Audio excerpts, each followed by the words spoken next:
jàppal ñi seetaan kàddu Ola taalal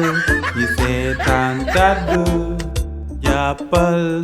YouTube nga koy fekk TikTok Instagram page Facebook. wasa waay tey lu xew yow maa ngi la gis sànq ba léegi yaa ngi defar saal bi jékka-jékkal rek defar nga ko ba mu naaj xanaa tey journée de la femme la yow mosuma laa gis nga defar mère bi rek mooy defar lu xew tey yow nga bàyyi ba paabeeg mère bi dem ngay soog a defar saal bi mooy quand ça n'est pas là les souris voilà yaa ko gis soo ba léegi maa ngi defar di ranger xam nga di bale di fobeere lu nekk def naa ko tey pour saal bi set xam nga parfum ko affaire yooyu parce que daa am sama benn xarit bi fii ñëw léegi nag yow man damaa ragal sa làmmiñ ne xam nga loolu dana ngaa sob léegi dama bëgg nga yëg si kaw te ju sa néeg bu mu dem su ñëwee ba dem man naa la woo ba nga ñëw ñu ànd bitig bi loo bëgg ma jëndal la ko. lii la kay naturelul kay sa xarit bi moom góor la wala jigéen soo bëggee ma dem toog sama néeg danga may expliquer ba ma xam lan la góorul di mën naa dem tëju sama néeg ngeen taal saal bi wala ngeen def fële ndax yéen xale yi tribal ngeen. jigéen la mais yow loolu yëpp ko lijjanti yow li nga war a lijjanti mooy bu ñëwee ba dem te yëngatu wala fool dara ñaan bitig ba loo bëgg ma jëndal la ko te tamit mooy loolu paa bi bu wàccee bu ko wax dara. man nag su demee dinañ dem si bikit ba nga jëndal ma li nga wax yëpp ba pare.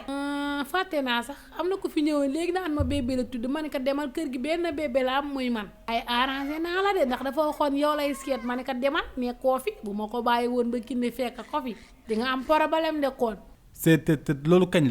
la kinne mooy bébé benn nit ki la yow moo bay ëppal. waay yow mère bu doy na moom mu naan ma bébé ba mu wuti beneen tur de kër gi benn bébé fi nekk muy ma. c'est yow daal nii rek plan bu ma am nga yàqal ma ko balaa may dee nga naan ay bébé nga yow da ngay bébé yow ngay mère yow man sama maam code bu demoon bi moo dellu si nii rek nekk si yow balaa may dee ngay def sa coquette yi ngay koco yow man nga. kon yow da ngay tàngal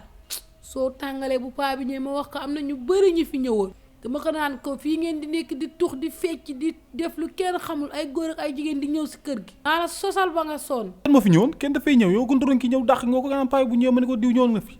xoola bëgguma sa affaire yi ngay def de waaw kenn ñëw fi maa ngi nii kenn ñëw fi dama toog fi di jàng sama jàng kenn ñëw fi yàqal nga ma kay ba pare kay jot nga may kii nekk fi wala garaawul léegi sax bàyyi mu sedd garaawul. jàppal ñi seetaan kàddu Ola taalal ñi seetaan kàddu